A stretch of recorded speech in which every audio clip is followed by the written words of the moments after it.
When I think about all the things that I'm doing to network, I'm just like, oh, that one is, if I should be $264, I was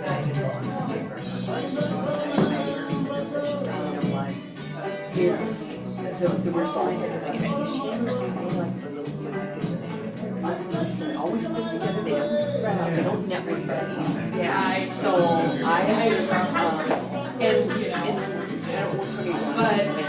I just did the link but it was like $364, and then because our office is a member of the Burns, so you can go to the Burns for this quality. I didn't realize our office is members. At least they were. I don't know if they still are. I haven't bought it for a while. But yeah. You don't have to pay your contributors. I don't even know. Now, whether that's still I feel like a couple years ago when I had run, I was going to for a while. Well, I just thought if I go, but then I helped this organization. I helped a couple, and I got the church, and I just said, you know what, I'm going to do. Those I really want to focus on those and just people first. So I think that's what I'm choosing to do. Yeah. But I didn't really have the hindsight now. Right. Exactly. So my feeling is you get to know everybody, and like I said, you know what? Oh, right. And I agree. And so my feeling is get to know everybody in there first, and then once you build those relationships, then you want to whether you want to, because I was used to grapevine and a bunch of different ones and that kind of thing. And so and not that I didn't love them, and all the people that I had in those groups, these were fairly small groups. We had like 12, 15. I mean, I still do work with those people every day. I mean, Phil was my heating air guy all the way, and my investor lender, was Bill for years and years. Well, then he went and he bought me. I said, somewhere. So I said, Bill, like,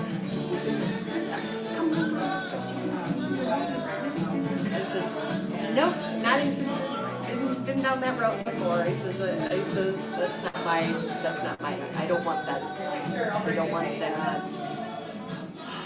It's too taxing. But we're still friends. In fact, it's Christmas this week. So,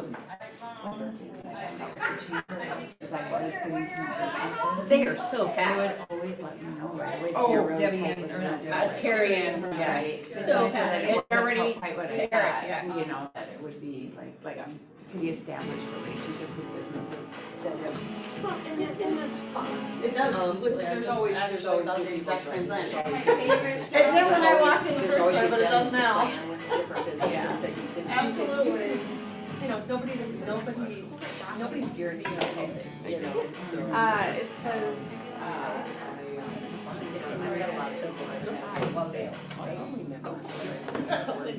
I mean, I don't mind it. But to talk to you and just like. How you doing? How are you? Good. We don't have family. That's fine, whatever you want to do. Maybe. I grabbed some of your tomatoes. Good. Last I was so upset last time I forgot. If you want more, let me know. I can bring them in. I have tomato boots, but anyways, I put them in Melissa's office last week. The last time I was here, I wanted to take them, and then I was driving home and I was like, I forgot the tomatoes. So this time I can't trust myself, so I sat and put them on the. Hi there. Yeah, or not Melissa's table, I should say. Oh, yeah. Well, we had,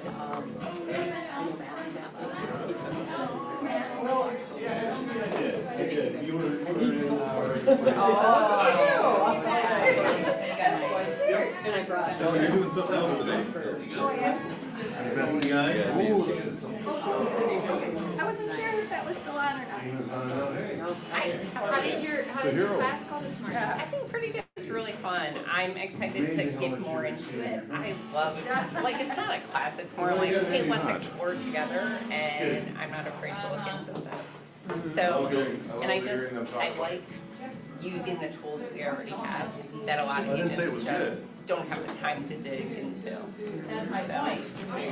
Well, you know what, the reason why I took your class, because I was like, I didn't even know showing time did anything else besides stuff that we use it for. Exactly, like you put your listings in, then you can tell your clients how much showing they've had feedback, but there's so much more. So, how's life with you? Good, so I brought my calendar, Okay, good. so I could. Let's look at next week, because I'm in CE's Thursday and Friday, for Wisconsin. So next week I'm wide open. So you're talking about the week of 11? Yep. Or I'm gone Okay. most of that week. Okay. A little trip I make to see my family. Good. How about the following week then? Yeah, that's okay. Okay, what do you want to do? I am wide open. So you tell me what works best for you. Are you a singer? No. Okay, oh, we have a. I don't know where you got it. That Wednesday, I think so. I've not heard differently, but What? pay attention all the time. So if you wanted to meet before this, I'll have a class that morning. But if you wanted to meet before that, like between the 10 and 11, or if you want to meet a different day, whatever works best. Yeah, you want to do that? The 10, yeah, perfect.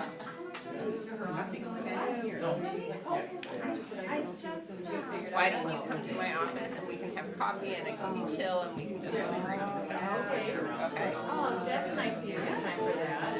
No, absolutely.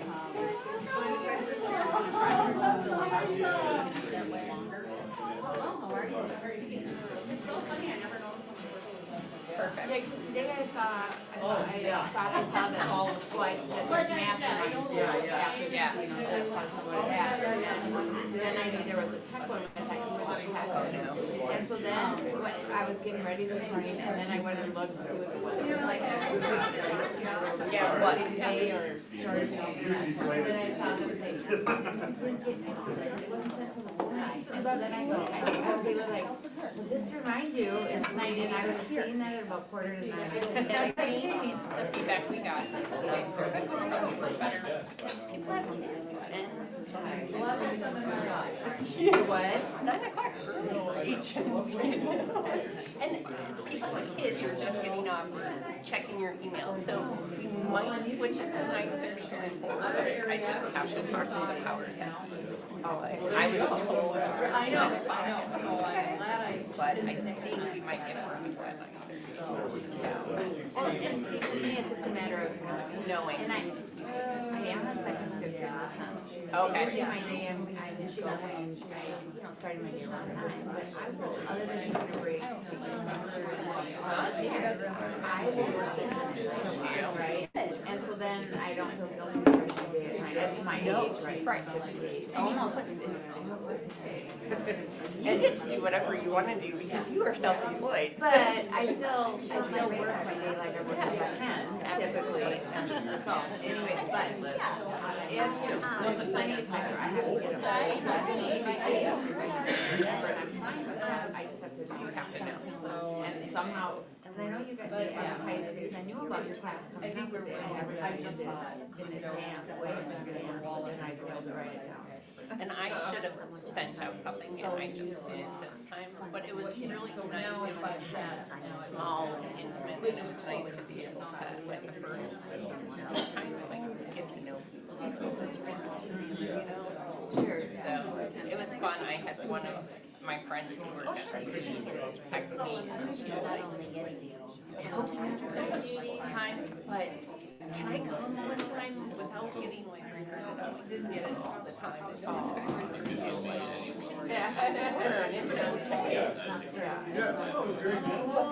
You're going to ask me more, and then you're recruiting yourself at that point. You know? Yeah. Aww. Yeah. Is that someone saying that from here or from? It's a CBA agent that I used to, because I used to teach at CB all the time. But it would be like in the middle of the afternoon, just a lot of agents would work in the pool. They're like, Jenny, could you teach us this? And it would feel like an impromptu class where I started going, okay, every Thursday from this time, I'll dedicate 2 hours to any questions you have. So it was awesome. I miss that a lot. It's exciting to see so many people here.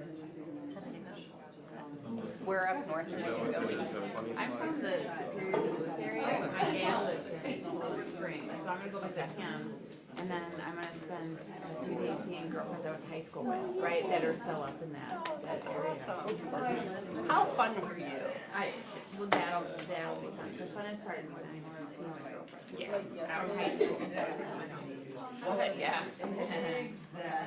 That's awesome. You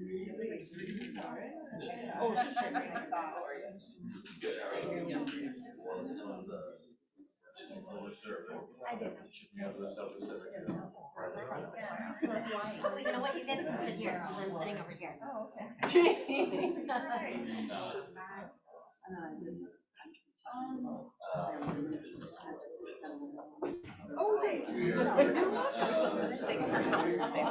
Oh, my pleasure, yeah, I was excited about it. I actually was nice notes to pass on to.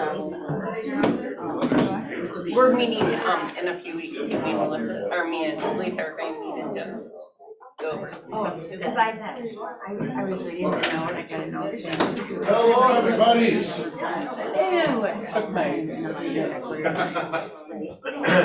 Hey, welcome to the team meeting here, stakeholder meeting.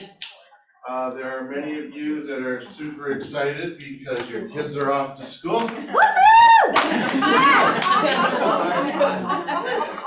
And some are super sad. I've met a few that are super sad because now they're like, gotta go back to work kind of a thing, right? No excuse, right? So, well, my wife's back to work, so her homeschooling keeps happening for me. So that's always good. So, this usually kicks off the time of when we really tend to buckle down for the last quarter and for the first quarter of next year. So welcome to our favorite day of the week. Our purpose, just a reminder from our perspective, is to serve agents and impact lives. You guys impact lives. That's what we love, bringing in people who impact a lot of lives, because it's surprising how similar what we do compares to sports and compares to major philanthropic organizations. Again, our values, cultures, our priorities are God, family, and business in that exact order. Integrity, we believe in always doing the right thing, of which Tony will touch on as well. Impact, strive to give freely of our time and talents, positively impact lives and influence lives.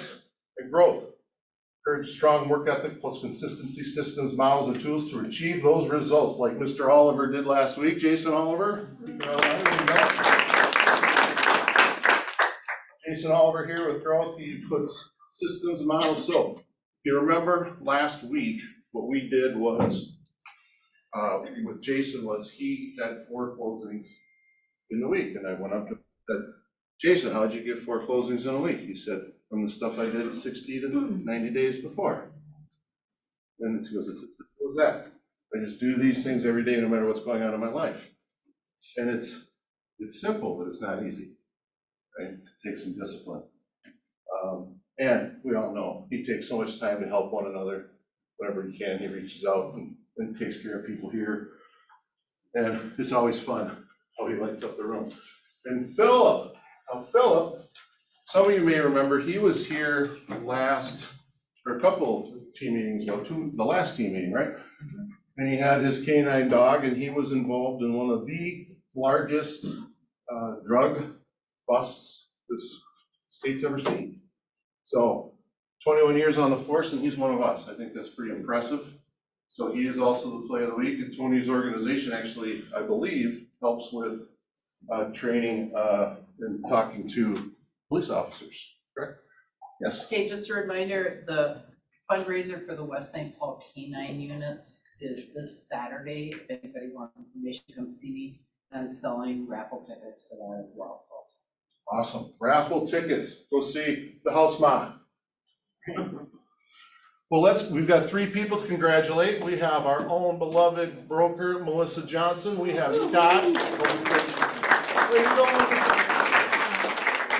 We have our commercial guru, who we will learn more from next week, Scott Naz. And we have the lovely Janie Tudewall. Way to go, Janie.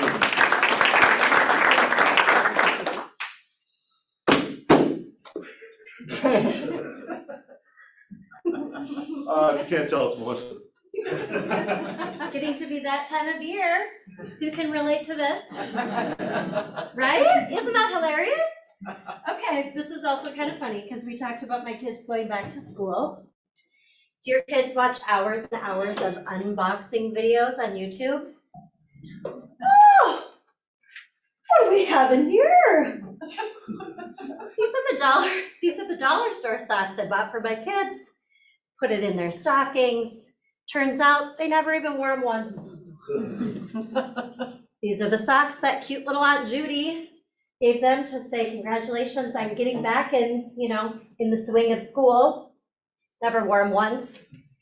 My favorite, my girls, they're in 8th grade and 4th grade, convinced me to go to Lululemon's outlet up in Albertville. Have you guys ever been there? It's pretty fantastic actually, but there's like security guards at the front. There's, so many people, so many racks of clothes. I did not buy a thing, but I bought this 3-pack of Lululemon socks, got them home, no refunds. Do they fit? No. So what do we do with all of these socks that we have sitting in our drawers at home? What do y'all do with them? They literally just sit there, don't they? Well, we have an alternative for you, and we're hoping that it's going to be something really fun for our brokerage to collaborate together on. We are doing a promotion in September called the September of Socks. Oh, shoot. I think we forgot. Oh, here we go. It's called the September of Socks. What we are hoping is that you guys can work with us, take advantage of this promotion, use it for door knocking, use it for social media posts, use it for a reason to go to your church and say, hey, who might be able to gather together gently used socks? Or maybe they'd be willing to spend $10 and go to Kohl's and pick up a pack of socks. Matt and I are going to be collecting them here in the brokerage, and our objective is to collect as many socks as we possibly can by the end of September and donate them to a local homeless shelter. I have some shelters that I like and a couple of shelters in mind, but if you have suggestions, we would take those as well. But we all know that it's really important to get out in front of our friends and our prospects and our past clients, and we think this is a really creative way to do it. There's some statistics that have been shared with us that it says, that a statistic that was shared with us by Keller Williams International says that socks are the #1 requested items for homeless shelters. And how nice that we don't have to be collecting heavy canned food items. These are light, they are easy. You could literally order a bunch of white bags on Amazon. You could put this, marketing that Kelsey is putting together for us on the bag. You could set it on someone's front door if they don't answer your door knocking, letting them know that you'll come by a few days later to pick up some socks. It's a great excuse to door knock. It's a great excuse to get in front of people. And a cute little tagline that this other Keller Williams used that I think is so nice.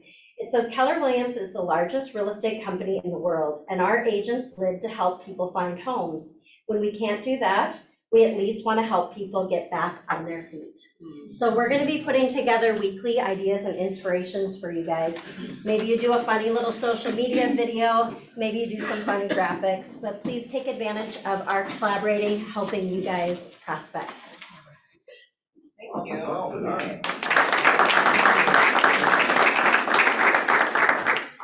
Thank you for Melissa. She's always putting her best foot forward. Sorry. But seriously, I think she hit it really well, is the fact that, sometimes when we're in business, we're like, do I want to use opportunities for philanthropy to grow my business? Well, yes, if you're being a good steward of what you're given and what you're earning, You are the people who should be getting more and more opportunities because you're a good steward with your resources.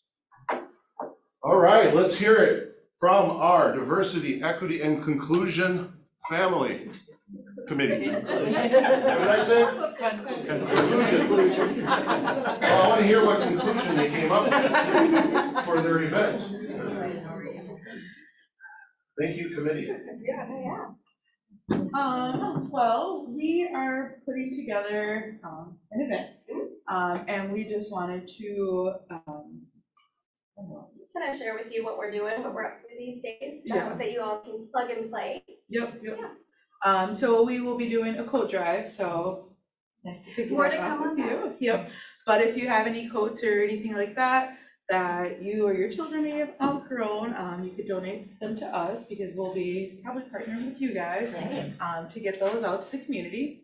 And then also it will be a really good time to market to your sphere because we will have KWPR there, and it'll be a good time for them to learn more about getting into real estate and things like that with Danielle. So Yeah, we'll do that. And then we'll have a couple different resources for the community as well. So if they're not familiar with home ownership, what does that mean to you? And how do you go about that in your context and in your community? So it's a very community-centric focus. So if you're interested in having clients that want to come out and learn more, or if they want to get involved in real estate and actually become realtors, maybe an alternative job opportunity. Yeah. Let us know if you have questions, but we'll keep you posted and we'll have some more information going out because I know this is just very general overview of what we're up to. So, okay. Any questions? Any questions? I mean, that's a lot. So you have an event at the park, is that what you're We doing? are going to have an event at the park. It's located right up here at Redwood Park. Right now there's a ton of construction happening, but hopefully by October we'll be good to go. And yeah, we're just going to host kind of like a tent event, if you will. We're going to have different vendors that come from different areas. It could be a mortgage broker, it could be, we'll be there in terms of like getting people plugged in, and hopefully Danielle will be there as well to talk about what real estate means and if they want to have that as a career.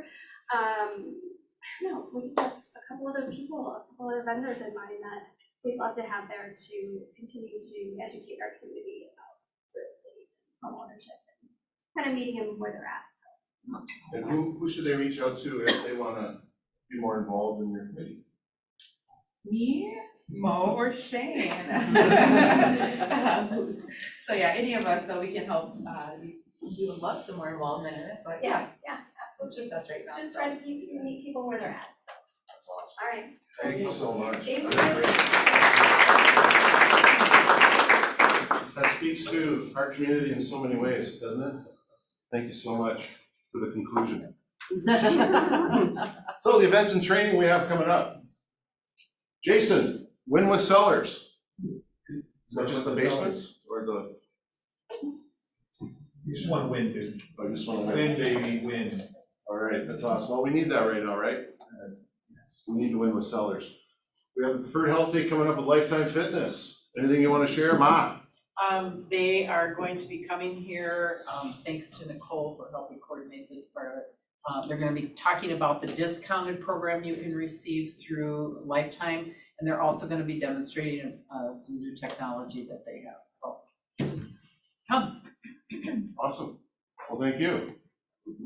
Bold. We have bold. If you couldn't tell, we got all decorated up. We have bold. We had an incredible turnout last year. Last year was my first bold. I was impressed. What I learned in hindsight, though, was it wasn't as good as it has been. So us coming back to you and saying, let's do this again. Well, we do have one of the top instructors in the company now coming in for bold, and they've revamped it. So it's going back to more of the old school stuff that made people successful. People like my friend here. Hey there, everybody. I'm here with Troy Easterling from Georgia. Troy, tell these folks your awesome goals. So, I joined Coworkers in 2010. From the very beginning, I was a partner to all paid trainings. I was not going to take the gold or any other class. Finally, my team leader said, you're going to go and you're going to pay me back.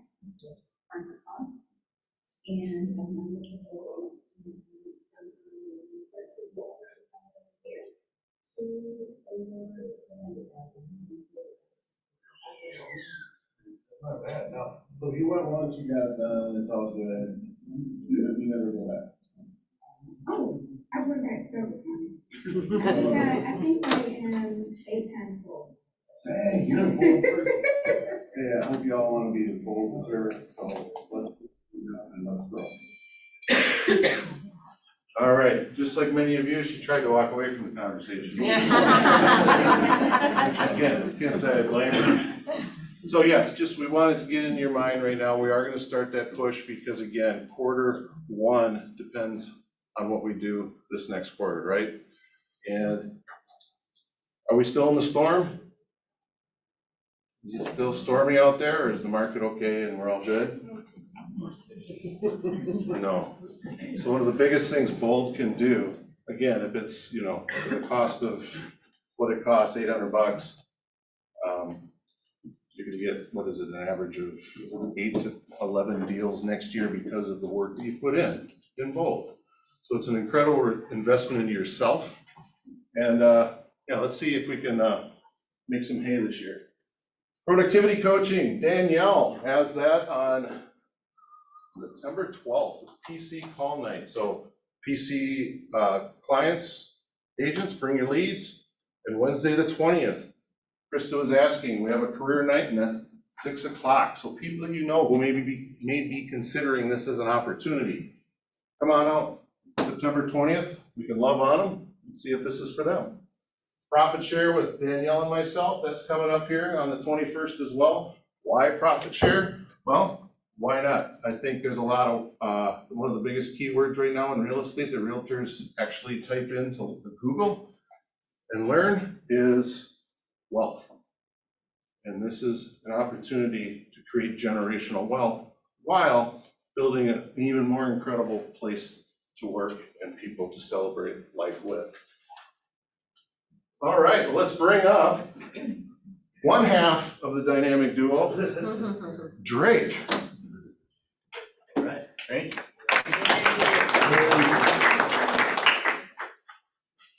Perfect timing, Melissa. That sock event, me and my fiance just moved into a new house last week, and I just cleared out the sock drawer last night. I got 2 big bags. Yes! They're gonna go to Goodwill, but I'll bring them right in. So. Thank you. And it's good to see so many great events afoot at that. There's my one fun now. I haven't after that. Speaking of great events, we have another Nat Cash in-person event coming up next month. I don't have the details for you guys yet, but as soon as I get them, I'll post them in the Facebook group. But today I wanted to talk about our awesome credit repair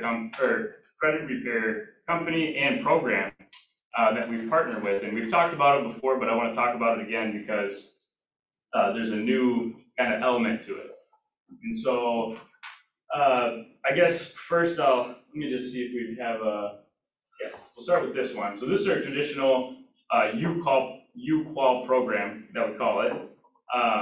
The way that it works is basically your client gets matched up with one of our credit repair specialists. So they're one-on-one, they get one-on-one credit repair, skills and attention, and they basically make them an action plan where they give them a clear path to home ownership, which is great because, me and Brian can do that, of course. We can look at their credit report, we can see what they need to do, but this person is going to hold them accountable to actually doing those things. And, and again, Brian and I, we try to do that as much as we can, but we all know buyers.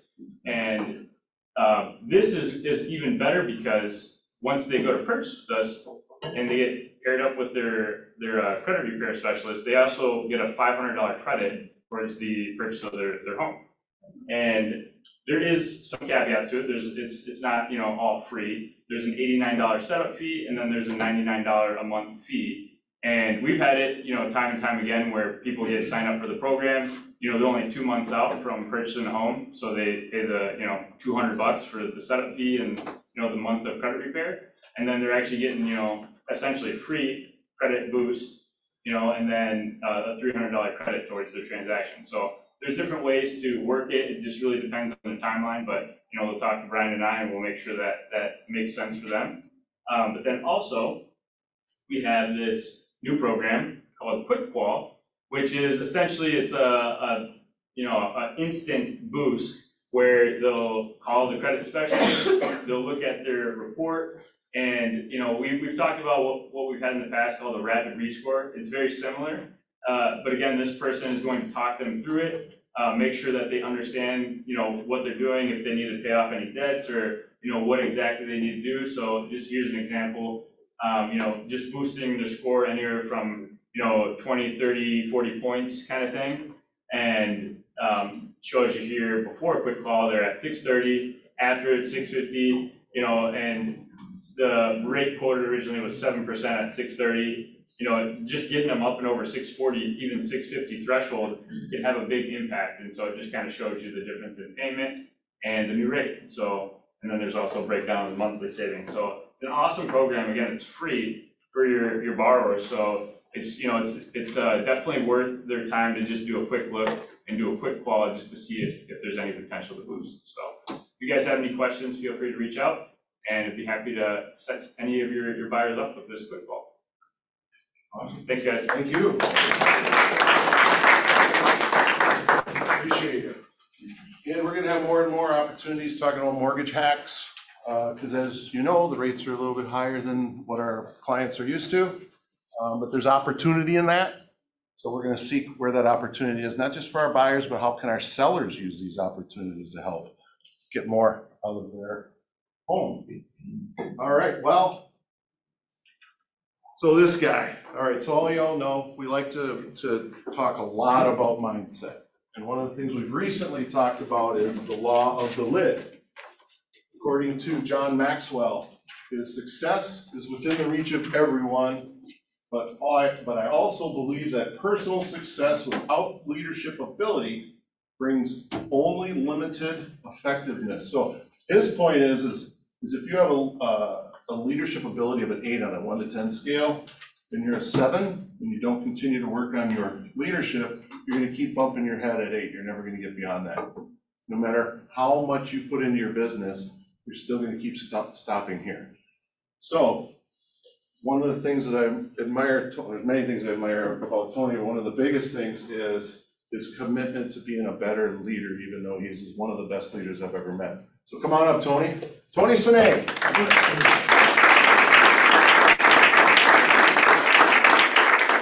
Sanneh. Sanneh. It's funny when you watch video, people never get his name. I wore purple for you just because of St. Thomas. Got it. Thought it was about gold, but it's not. Awesome. Got it. Thanks, Jason. Well, hey, thanks for coming in. This guy's schedule's wild, and so for him to come in, so Tony, these people you're looking out here, and these people that you're seeing on Zoom, and the people who see the videos from this, they have your heart. They have the same heart as you. They're givers. They work hard. They're building an organization like you are, and I think learning some of these principles from you will go a long way. I had the honor of meeting Tony in high school and at a basketball event, and I was like, this is a very mature fellow for our age, and I still haven't gotten to that level where he was at then. So I'm hoping to learn a lot right now, but he knows. So Tony, real quick, just give us a quick synopsis of where you're at now for those who haven't met. What do you mean what I do for a living right now? Yes, go ahead. Well, I run a youth development organization in the Twin Cities. And first of all, thank you for having me. We got to play basketball together. We didn't really get to play because he had mono, but he did come to the gym. And to this day, he's the only person that I've ever met that could dunk a ball from the free throw line in high school. Even though he wasn't allowed to participate because of contact, he had mono, he just came to show everybody that he could. So he was the highest jumper that I've ever seen in person. So, and we've always that short moment we had a connection. I think sometimes when people are good people, and our lives went different ways, but we always kind of stayed connected when there was an opportunity. So it's great to see you again. I appreciate it. Yeah. So now I run a youth development organization, and with kids, families, and initially it was, to work with kids.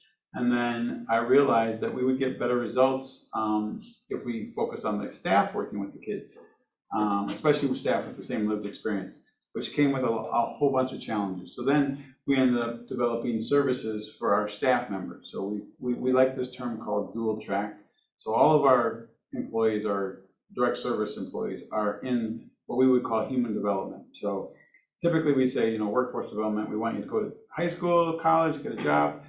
We want to give you the supports you need, whether it's housing, transportation, food, the education that you have so that you can make the choices that you want to be happy. And so that's what the organization is about. Very humbly said. Thank you so much. By the way, I have to tell you, Zach Duckworth, Carly Duckworth, she's right there. You've worked a lot with Zach. She's in the house. She's a big fan of yours.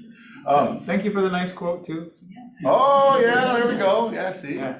And you know, her Senator Duckworth's been a super champion, and he's, you know, we're in St. Paul, but he's come and visited our kids and looked at what he's done. And you know, up at the Capitol, it's very tricky. You know, it's especially in this climate, right?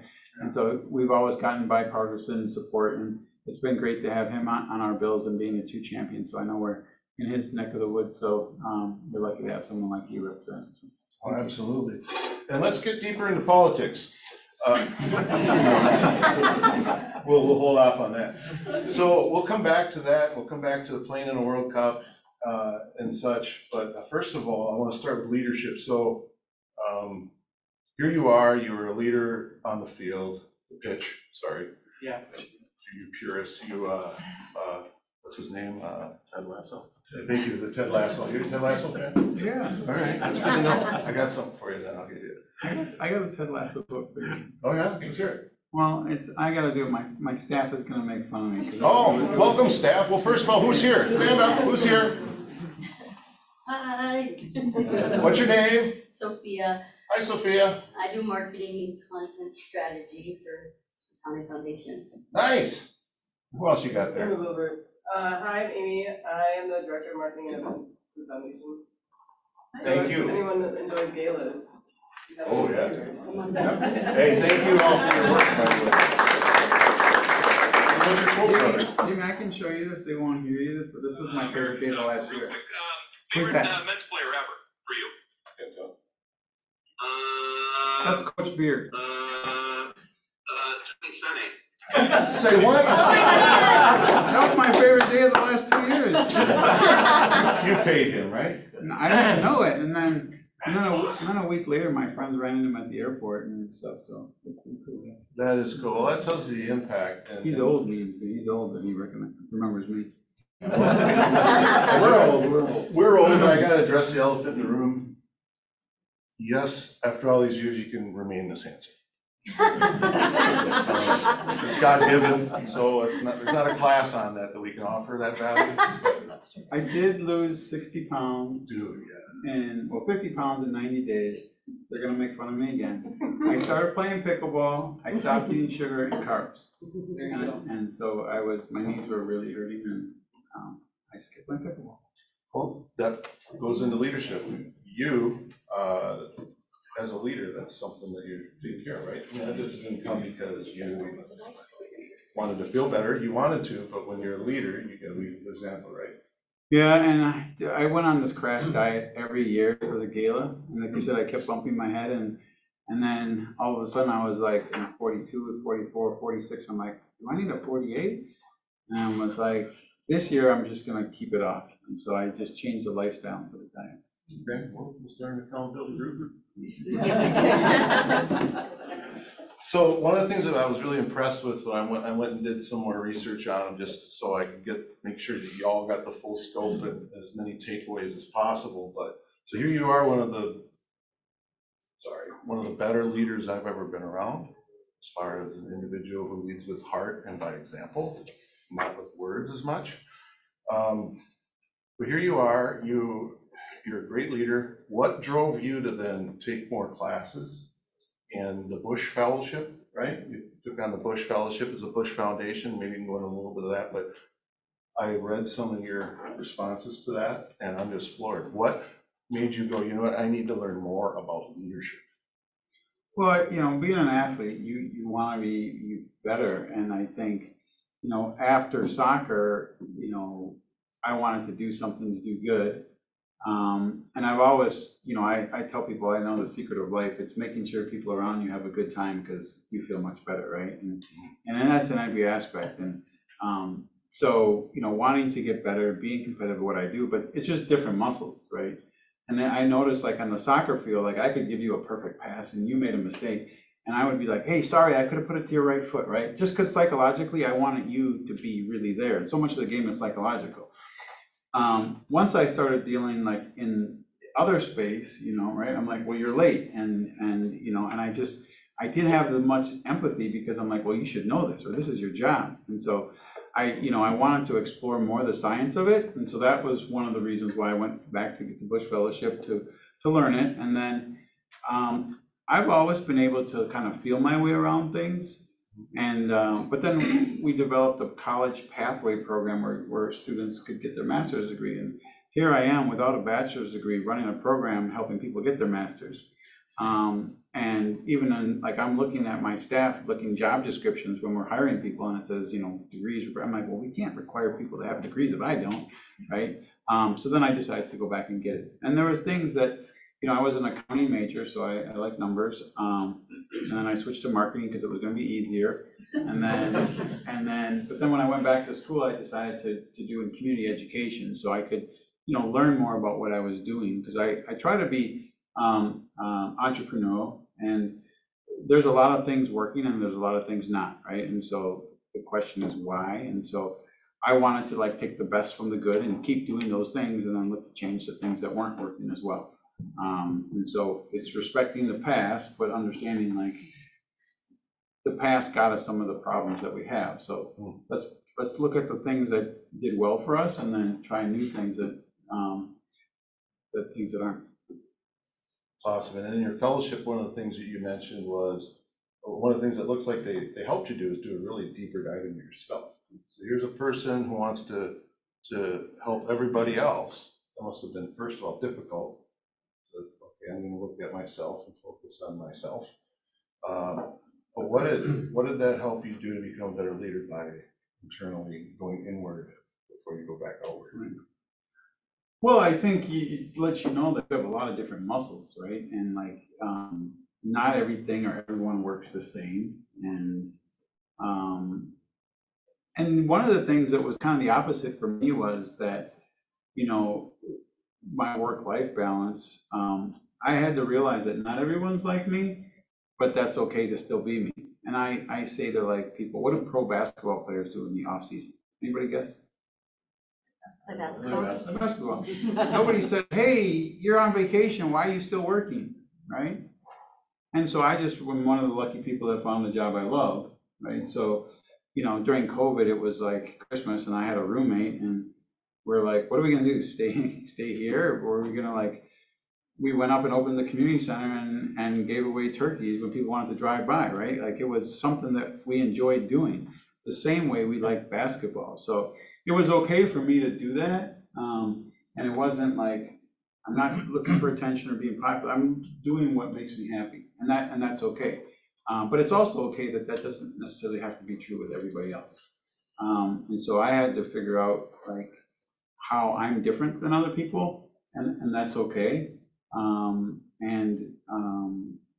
But also have more empathy, understanding, because when there's 100 people waiting for food and it's 5 o'clock, it's like, someone's like, well, my shift's over and I have kids and family, I gotta go, and I'm like, it's hard to see it. So really designing things to support holistically the people that are working with too. Right. Yeah. And one of the things that you said too was that it also helps you hold yourself accountable. I love this. Helps you hold yourself accountable to be present, prepared, and non-reactive. Yeah, I would say those are working points if you ask some people in the back. And that's, I process really fast. And so what I would say is like I over process and I'm thinking, so part of it, anytime I come to a meeting, like I've already had this thing in my head 4 times and I've been thinking of it at night. And, you know, because I love my job, my brain is always working. And so the hard one for me is the reactive piece, because I already got the answer, because I already went through all the 38 scenarios of what will happen. And so how do you be, the one I'm really working on is, by nature, I'm really collaborative. So I want everyone's opinion. And when you ask everyone's opinion, it means 50% of the people are going to be hurt because you didn't take theirs. And at the same time, you've already went at your own speed, because you're always available, and found out the answer. So how quickly can you bring people in? What does that look like? And then at some point too, it's just letting things go. And we just had a great golf tournament, and the group in the back ran it. And you know, I showed up the day of, and it was probably the first time, but I think we had 72 foursomes in the morning, and no, 36 in the morning and 36 in the afternoon. So it was like one of the bigger golf tournaments. We had 2 in actually one day, and it was. But we built trust over time, and so, but it was a thing of like letting go, and it's going to be okay, and they actually did an awesome job. Did you hear that? Did you hear the nice job? An awesome job, I think the word is, don't forget it. It is hard to let go, and that's an issue that a lot of us have here is, you know, we, as realtors, we do, what was it, like, 100 and some, I can't remember, 92 things that we do as a realtor, but it's hard to let go of many of those to leverage. So that's difficult, and something that was difficult for you.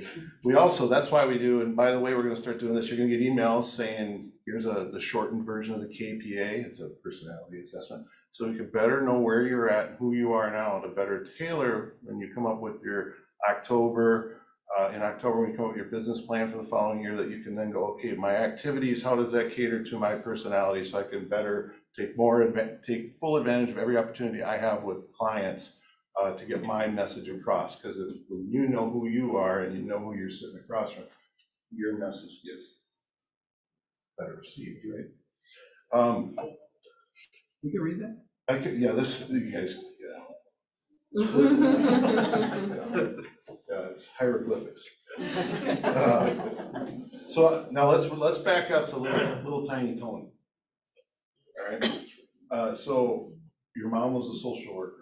Social worker. And dad lived in West Africa. The Gambia, West Africa. The Gambia. See, I don't know about y'all, but I'm really thankful for Chad in Africa, because all the names are so tough, and then they just left one country there that for all of us is just, oh, it's Chad. Right? We know that. So I appreciate that. Mali's not hard. Mali, yeah, Mali, that's a little easier to point, but really just Chad. That's like the guy who's at the bar. That's Chad. So anyway, so she set an example daily. It sounds like that you're executing right now, and then you spent 6 years in Gambia. 2.5. 2.5. I was 6 when I went. Ah, thank you. See, and you. Well, first of all, what was it like being a 6-year-old flying to a new country by yourself? Yeah, and then being in a whole new culture. Yeah, it was a little, you know, it was different. You know, my dad was a really hardworking man, and but there wasn't resources, so he actually stowed away. Like he said, like they would hide on a ship, and then they would, like, once they were far enough in the ocean, they would pop up, and like they weren't going to kill you, right? So then you had to work as hard as you could till you got to where you're going, so then they would want to keep you around. And so he did that, and he ended up in Greece working in shipyards there, and that's where he met my mom in Europe. So he actually spent like his early adulthood in Greece. And so when he came back here, then he started to do a lot of import-export stuff and was traveling a lot, and was like, you need to learn, you know, your family's history, and I'm going to send you over to visit your grandparents. And back then you could just cash in a plane ticket. But so when I was 6, they put me on a plane, and I went through London and Africa. It was like a 27-hour, you know, trip, but I went by myself, and then you know, I was just there. And then, you know, the first couple of times I was supposed to come home, like relatives literally just took, you know, the plane ticket in and got money for it, because it was like a year's salary. And they didn't have phones back then, so like you sell telegrams, or you go to like these places where there were like calling centers and set up an appointment. So communication was just really, really hard overall as well. So, but you end up, you know, appreciating everything in front of you, because that's what, otherwise you can't survive if you're constantly thinking about what you don't have.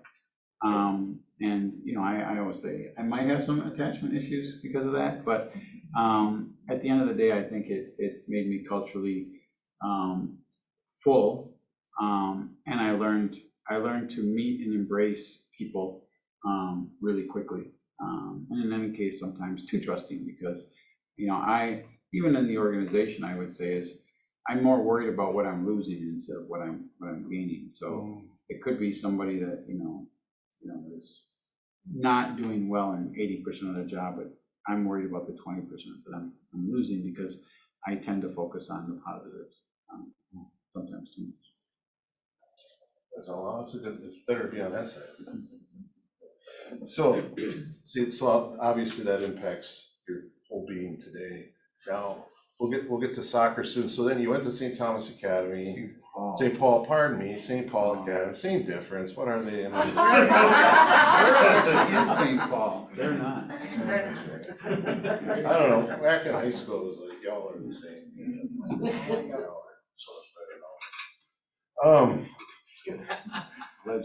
Allegedly. So, then you went to get your fullest cultural experience. You went and played soccer in Wisconsin. Yeah, Wisconsin, Milwaukee. Yes. So you went there, and you went with your high school buddy, Yep. Lagos. Yep. He was a heck of a player. So you had that, and then he was one of the inaugural players in the MLS, not the multiple listing service. Okay. So it's Major League Soccer, right? So he's one of the inaugural people there, went on to, this is one of my favorites. You went on to playing, well, let's back up. What is your, I read where your most vivid memory in soccer. What is your most vivid memory in soccer? I think this is probably. Right. Well, first of all, it wasn't easy. And I left school and I went and I looked back at my I never made more than $16,000 for 3 years. And I told myself, if I don't make, next year, if I don't make $60,000 somewhere in the world, then I'm going to go finish back my degree, because then it can be a hobby. And then Major League Soccer kind of started. But I was sort of living in cars. It was much like rookie baseball, where you're basically on a bus and you got food, and then you're just kind of playing just to play, following something you love. But I always say my most vivid memory is in the World Cup, representing your country. Having the ability to serve, but then during the national anthem, just realizing, so many people helped you along the way, and you're like, well, this person bought me a pair of shoes when I couldn't afford it, and this person's drove me because my mom was working, and this person came up and practiced with me, and this person was just there to take me to eat once in a while, and all those people that met this special kid that, I grew late too. I grew 2.5 inches every year in high school. So I was always one of the smallest skinny kids. And all these people that helped me, we were sharing that moment. And they were in a bar somewhere with somebody and said, remember the kid I told you about? That's him, right? Because soccer in America, you don't really hear about it, you notice. And, people are saying, why are you investing in this person and giving your time? And, when you give, sometimes it's thankless, right? When you give somebody a ride, you get a thank you, but you don't really understand the huge impact, right? And it's remember that kid I used to drive to school every day to help him practice? That's him. So it was just a connection with all the people that helped me, that we shared this moment together. And we kind of said, we made it. So that's why it was special. That's incredible. So now when you're in the World Cup, there's what, 20 grand people, 20,000? How many people are in the stands? I mean, the stadiums were all full. So I don't know, there were 50 to 70,000 seat stadiums. And the biggest stadium we played with, I think, is 105,000. But the World Cup's cool because there's only one game going on in the world at the time. So there's 1 billion people watching pretty much every single game. And so, I found out that my dad's country, they embraced us because they're a really small country, so they'll never be that good. So, but they had, the announcer said, they announced Tony Sanneh, whose dad is from the Gambia. So now Gambia was supporting USA because they were representing, right? And then, get any support from Chad? No support from Chad. Well, there's some Chad out there. Okay, I'm gonna back up a little bit and come back to the World Cup. So when you went and played in Germany, I want people to hear the story. So he went, you got this right. So he offered an opportunity to go try out in Germany for a team there. Jason will love that because that's his team, by the way. Or Germany's his club. And so you went there and you're playing nice with your teammates because you're hopefully teammates, get along with them, and then someone just hauls off and kicks you as hard as they could. They bladed you, I think the word is, right? I'm getting cool with the soccer lingo. And then you reached a point, and I think your words were, screw it, not me. And then you just took over with everything you got. Tell us about how that changed everything for you. Well, I mean, when I came to Major League Soccer, I was like, okay, finally I'm gonna play in this league. And they made promises when it started, and so in the first year I scored in the final, we won, and then they offered me a new contract. And it was like a 5-year contract with like a $5,000 raise. I was like, wait a minute, this is stupid. And then I'm like, no, I'm not gonna sign that. And so the next year I scored again in the final, and they're like, we're gonna offer you a new contract. And I think at the time, it was a long time ago, you know, I wanted like 110,000, and I was like, I'm the best in my position, and this is what I wanted, and it was like 1999, and they said, we're gonna give you 100, and we're like, stalemate. And during that summer, I'm like, fine. I just I had hernia surgery, so I went to my coach's office and took the VHSs and went and made myself a video of my games. And I hired a local lawyer, and he sent them to like 10 teams around the world. And so, like, I'm like, I want to go to Holland. I did not want to go to Germany. But all 3 German teams said, we like him, can we see him? So I finished playing in the MLS season, and we won this Inter-American Cup. And I flew directly from there to Germany. And they're like, well, that's you in the video. We just have to see you in person, that, you know, you were hurt, but you're still that person. And so I go there the first day and I practice, and my agent came back and he was like, you know, he was like, how was it? I'm like, yeah, it was fine. You know, I can play there, no problem. And they were like one of the top 3 teams. And I'm like, I'm fine. And, you know, I'm like, there's a couple people that do something well. And like, I'm the strongest, I'm the fastest, you know, I can definitely start on this team, right? And so then the next day I go to practice, and like, you know, this guy keeps kicking me. And every time he kicks me, I look at the coach, and finally he kicks me really hard. I look at the coach, and the coach is like, so I was like, you know what, like, I don't need this, like, whatever. So I just started to like say, okay, I'm gonna play really aggressive. And when you're coming in somebody else's practice, like, I'm a bigger soccer player, so I'm like, I don't want to hurt somebody, right? They're in their season, I'm not. So the last thing you want to do is come in there and hurt people, right? And have people mad at you because like they have to play a game on Saturday, and it's their livelihood. So I'm kind of taking it easy. So, but then I was like, I'm not taking it easy. And so every time that player touched the ball, I made sure he was on the ground. And I'm like big enough, strong enough where I can kick the ball and go through you on the follow through, and I manhandled people, and I was just strong. And, you know, it was like, you know, what we would call like, you know, like in basketball, like I was a hustler and a fighter, right? And grinder, and just made sure it was like effort, and it became sort of like anger to dominance to physicality. And so I'm walking in, and my agent's coming out, and I take a shower, and then I come out, and he's like, how was today? I'm like, it wasn't as cool as yesterday. This guy kicked me, so I just kicked everybody else. And he was like, well, you must have done something, because the coach came in the locker room and told the general manager that anybody that fights like that, it has a place on his team, and we'll send the contract in the mail. So. Great story, huh? When I first read that and heard that, I thought of you guys a little bit, right? For some of us, the market's kicking us, right? What are we gonna do? You know, we're gonna go fight back. We go into that listing, go in all guns a-blazing to get that contract, because you've earned it, right? I love that. That's why I love that story compared to there. Now in '99, you talked about how you had those game-winning goals in the winning games, and then now for the national tournament, you had a header against Germany that it was 2-0. You're down 1-0. Thank you. I was trying to add more drama. So his header tied the game, of which they wound up winning the game. Right? You didn't win that game? No, I'm talking, I haven't gotten to the World Cup yet. 99. Oh, 99, yeah. No, I haven't gotten to the pain yet. Well, another thing is, when I first arrived in Germany, now like I'm the new kid, and it's like the American boy, and you know, I'm in preseason for a month, and like I failed my fitness test, and so you know, it means like you gotta do 3-a-days, which means like, there's a group of us that have to go running at 6 in the morning for an hour on the beach.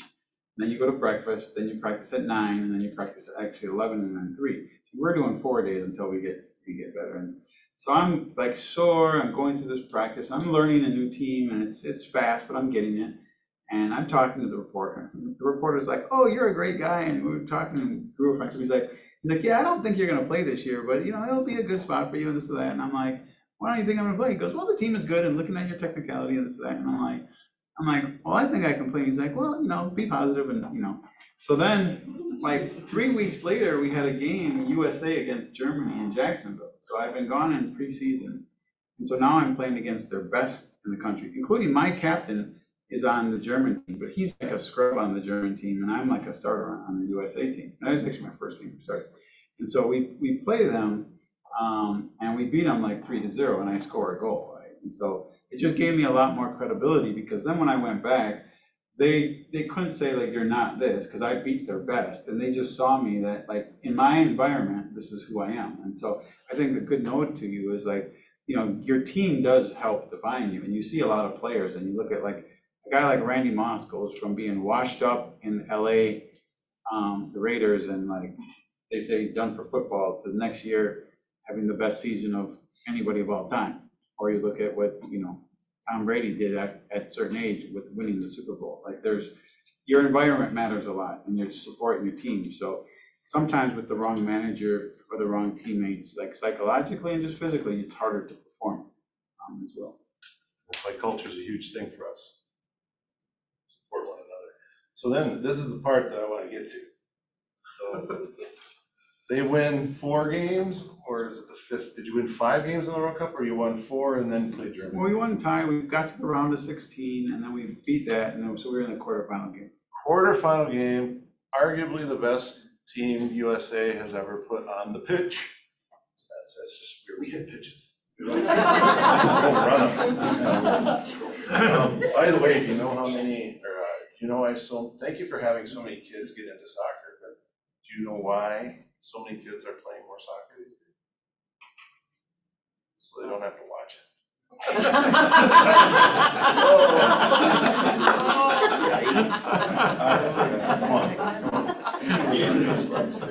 I'm just jealous because I ain't got that full of you guys. So here you are at preparation. You've got you got a billion people watching the game at least, and you're in that same position that you were against Germany 3 years earlier. You bust your butt. You did all that training. You're in a position. Put yourself in position to get a header to score a goal. Tell us what happened. Well, so the game was like, it was a close game, you know, and they were like, we're playing one of like the world powers. And we beat Portugal early on. They were like the 3rd ranked team. And so, but Germany is like, you know, they say, and so this famous English guy, he says, soccer is a game where 22 men run around for 90 minutes and the Germans win 1-0. Because they just, you know, and so we decided that we were going to go after them and not respect them, because people were kind of always let them play and see if they could really beat us. And for the most part, like we had a lot of early chances, and they had some chances, but it was a great game. And we had missed chances to score, and then they scored on a free kick.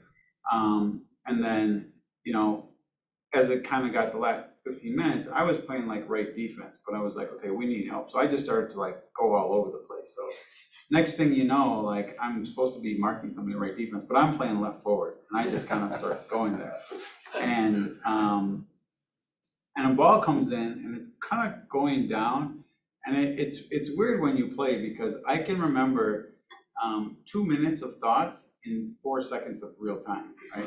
So as this ball's coming towards me, I'm kind of looking, and I'm like, I got 4 options, right? I can, 1, try to head it back across, but I don't know if that guy's going to be ready. And then 2, like I can head it to the other side of the goal where the keeper's at, but I know he's running back, and it's just a harder angle. Or 3, I just hit it to the near post, and I'm like, but their goalkeeper is Oliver Kahn. He's like the best cook in the world, right? And I played against him in Bayern Munich before, so I'm like, I just got to hit it hard. I just got a head hard. And 2 6'4" guys jump up and like they like miss it. It goes over their head by a little bit. And so I jump up really high and I'm like, I got a head hard. And it was wet and so, and I just smack it, right? And it kind of skids off my neck. And all of a sudden you see the goal ripple, right? And then like the stands go wild, but hit the outside of the post. And to this day, I have people say, "You know what happened if you scored against Germany?" But it would have given us a chance to win. It wouldn't have guaranteed we won. But like they're not all, you know, I was in a lot of fabrications, I was like best 11 in the World Cup. And at the same time, it was one of the highlights of my career, but also, you know, a missed opportunity. And you think of, you know, what could have been, what was. And at the end of the day, like I'm not, you know, the game is about mistakes, and we could have scored in 8 other plays. I wish I would have scored. It is what it is. Well, sometimes, I mean, we do everything we can to prepare and something just doesn't go right. You know, you might have a weird lump on your head that made it go so off. Can't control if you got a weird lump on your head. No, but how you dealt with that, I mean, how did you move on from that, continue the game when well, you didn't mess up? Yeah, You know what I mean? I was You the own it one. though. I didn't mess up, and you know, it's still one of the best games of my life. You know what? I think what that did is, you know, a lot of people came in for me after that tournament. Even, you know, they were like, I had a lot more teams interested in buying me then. So the tournament was actually, even though I was in my 30s, everyone was like, okay, you're clearly a world-class player. So then I started to get offers from a lot of teams over in the world, stuff like that. And unfortunately, I was supposed to go to Arsenal, but my team sort of tried to overinflate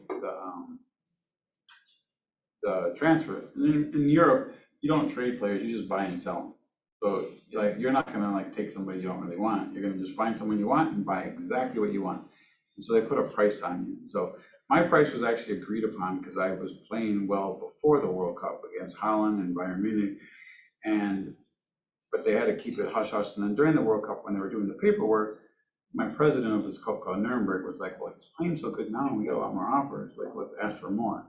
And the old team was like, we're not gonna do that. So it was hard for me to go back to Nuremberg because it was a smaller team and I was getting ready to move on to bigger and better things. And then, the first day we had like an all organizational meeting, I'm sitting there and they're like, you have to get a license, meaning like your budget needs to be approved. And we failed our budget test because they had already bought 4 players with the money they were selling me for, and they didn't have my salary on the books. I was their highest paid player. So already they were like, well, why aren't we meeting budget? And they were like, well, we bought 4 players because we thought we were selling one and we didn't think we were going to pay this guy. So it ended up being a stressful time because not everybody there, wanted me because of what was happening. And then I ended up getting hurt, which was really hard. And I played 6 months actually, and then won the fans back over, and we started to do really well. And I think we were like in 8th or 10th place. And then I got hurt, and I ended up being out for a year, which is one of the tougher times when you're across the world kind of by yourself. When you're across the world by yourself doing something you love, like life's great. When it's not great, it sucks. So injured, and doctors didn't really know what was wrong with me. My spine was fusing together. So I was like, got sent to experts everywhere. And it was just the not knowing part that was hard. It took about 12 months, 14 months to finally heal.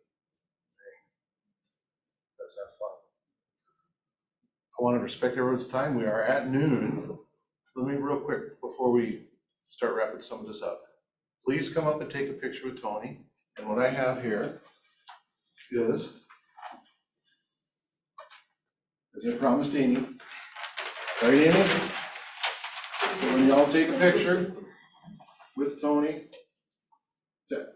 tag him on it, of course, and then to also tag the foundation so that, they've done a great job of promoting themselves throughout the Twin Cities and growing throughout the world, notoriety. But by the way, Carly made a great point. Here's Tony playing all over the world. He could have been anywhere. Could have done this in Chad, but he came back to St. Paul. I think that says a lot about you as a person. So come on up, take some pictures. I just want to hear real quick though, what does this stuff mean to you? There's no complacency, this is my favorite one. There's no complacency when it comes to helping others. What does that mean to you?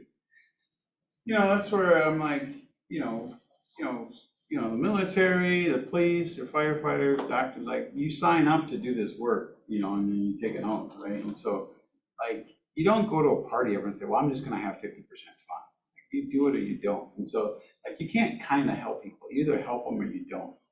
And, especially the people that we serve that need help, to say, well, it's good enough ever or not, like, give your all, it to me is, quite honestly, like bullshit. Like you're either gonna show up or you're not. And that's where I just think like you gotta commit.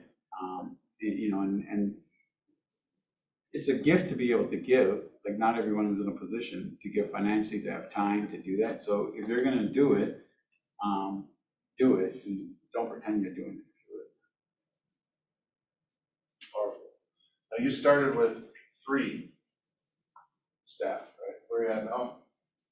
I think we have around 100 and 130 if we count some of the seasonal.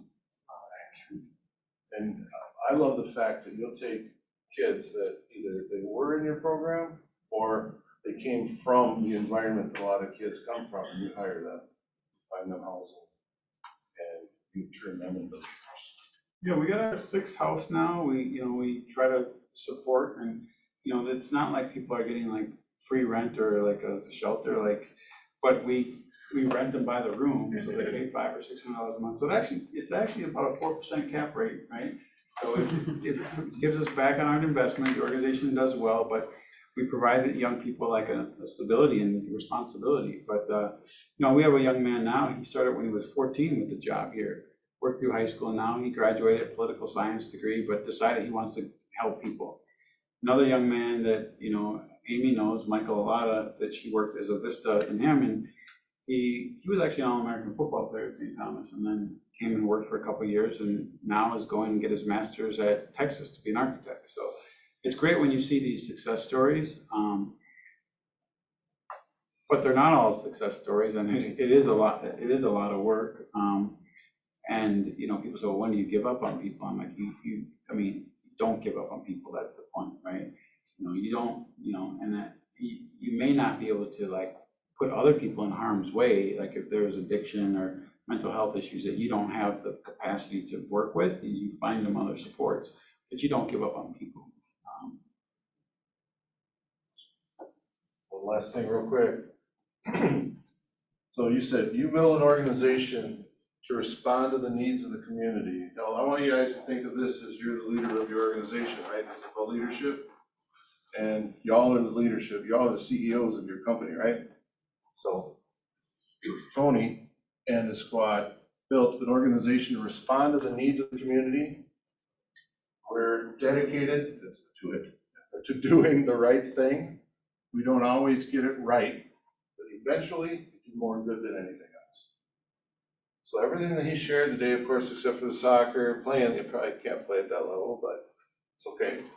However, the lessons learned from it are that you all have a past of success to use with your organization to reach people and to get to your sphere. And really, there's no complacency when it comes to helping others.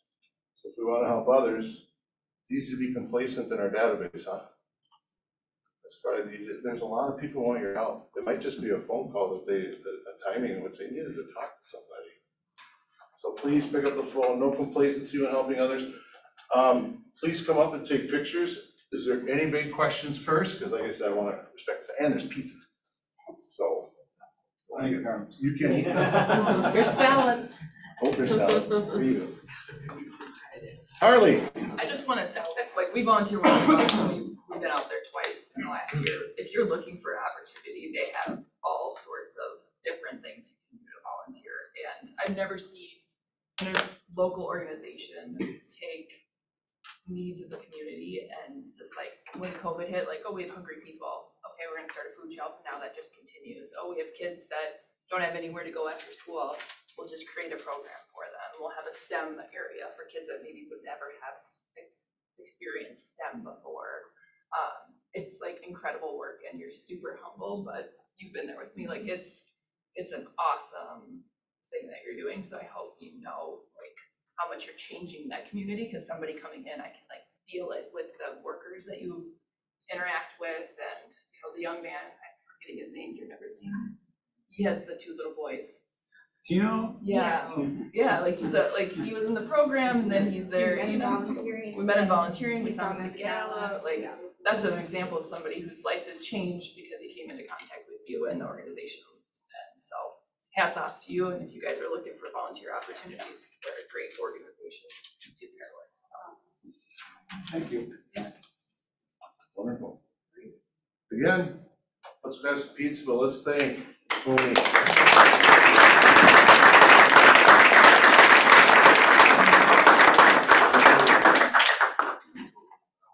Come on up, let's take some pictures with Tony and we'll tag him on social media. Remember, it helps to add a quote or 2 that you learned, a couple of ahas.